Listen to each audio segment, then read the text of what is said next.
Hunting Ground is a survival horror game by Capcom that garnered a cult following thanks to its ability to mechanically exploit the player's fear and use it to lead him through the game.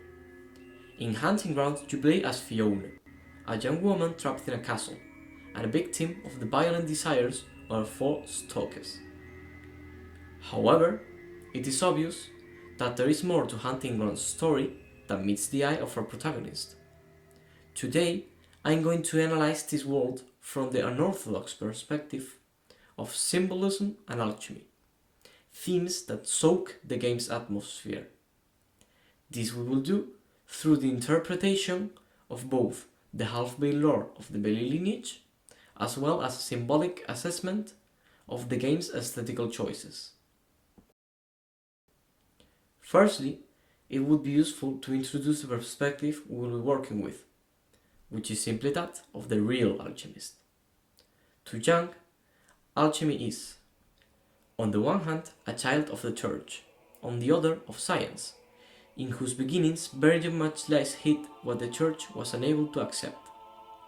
That is to say, remnants of the classical spirit and the classical feeling for nature, which could not be exterminated, and eventually found refuge in the natural philosophy of the Middle Ages. As the Spiritus Metallorum and the astrological components of destiny, the old gods of the planets lasted many a Christian century, whereas in the Church, the increasing differentiation of ritual and dogma alienated consciousness from its natural roots in the unconscious. Alchemy and astrology were ceaselessly engaged in preserving the bridge to nature, that is to say, to the unconscious psyche, from decay. This is the truth of Christian alchemy. We choose over the stereotype of the gold searcher or the pseudo-materialist pursuer of immortality.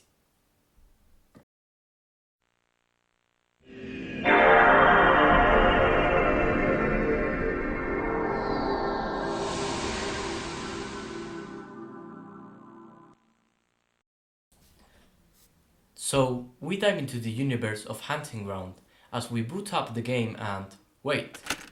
Already in the game's logo, we see a caduceus, a symbol originating in a myth where Mercury intervenes in the battle between two snakes. Such is understood as an illusion of equilibrium, elevated thought, and the battle between forces of equal strength.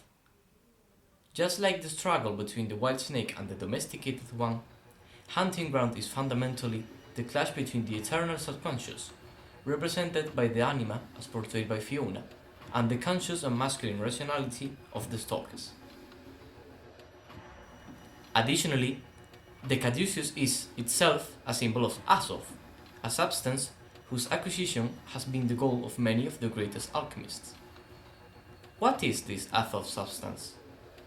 Like alcohest, Azov is a universal solvent, associated both with Mercury and the Kabbalah's Ein Sof, or Endless One. It is the seal of Solomon, symbolizing the human soul understood as a union of conscious and subconscious mind.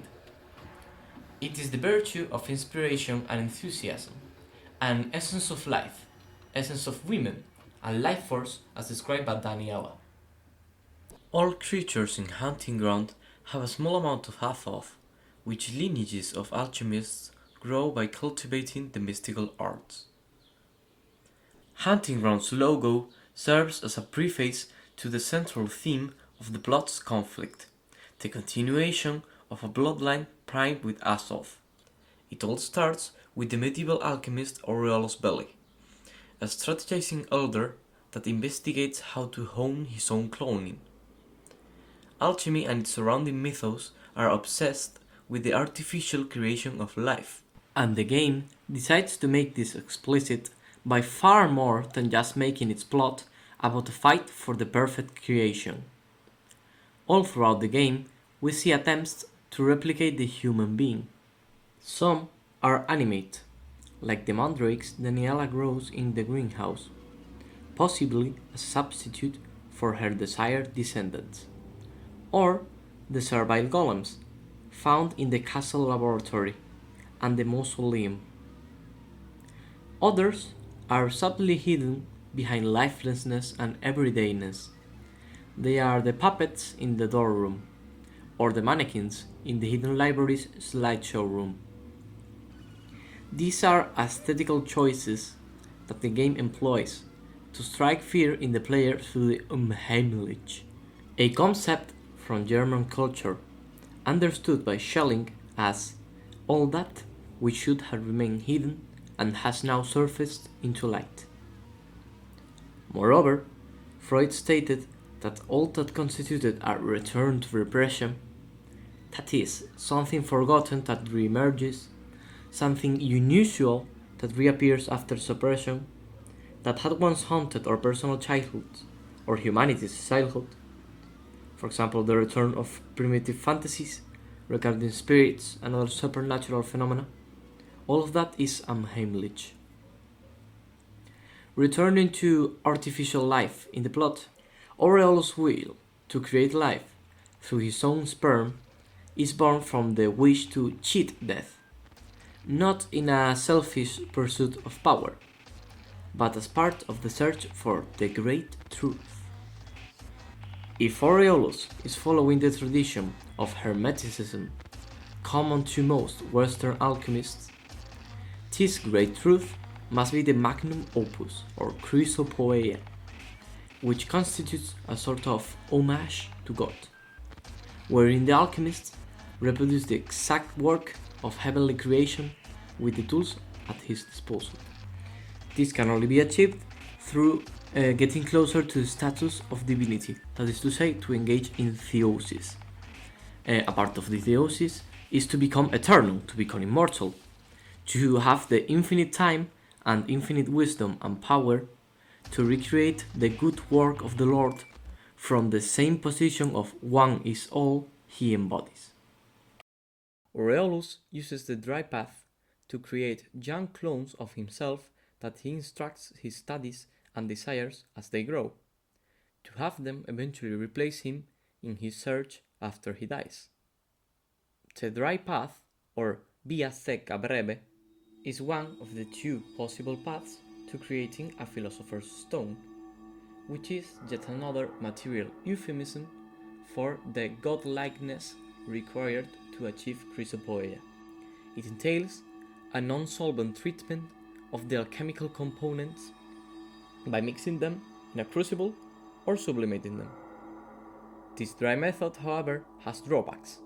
It implies creating life without a womb, and so it does not create new life force, meaning it does not generate more Athoth than the cloned predecessor. For Aureolus Belli, this was hardly a problem, as he had accumulated great amounts of Athoth within himself throughout his life work. All he had to do was to clone himself in a young and vigorous age to pass enough Athoth to his successor. This is exactly what he did for 13 generations of alchemists, who dedicated their lives to building up Belli Castle into a fortress where experiments could be carried out in peace. It is also during this long and uninterrupted lineage when, probably sometime in the 19th century, one of the Belli alchemists first experimented with building golems and infusing them with life through words, which is a primitive form of homunculus. Homunculi are crafts of artificial life, or as Paracelsus himself would put it, things that by art receive their life. By art they receive body, flesh, bone, and blood. By art are they born. Therefore, art, the divine art, in them is incarnate and self-existing. To be more precise, a golem is the type of homunculi built by Jewish rabbis, and the use of the term predates that of Paracelsus. The golem is made from clay by imbuing life on him through a divine spark, and its creation is a wholehearted expression of piety and wisdom.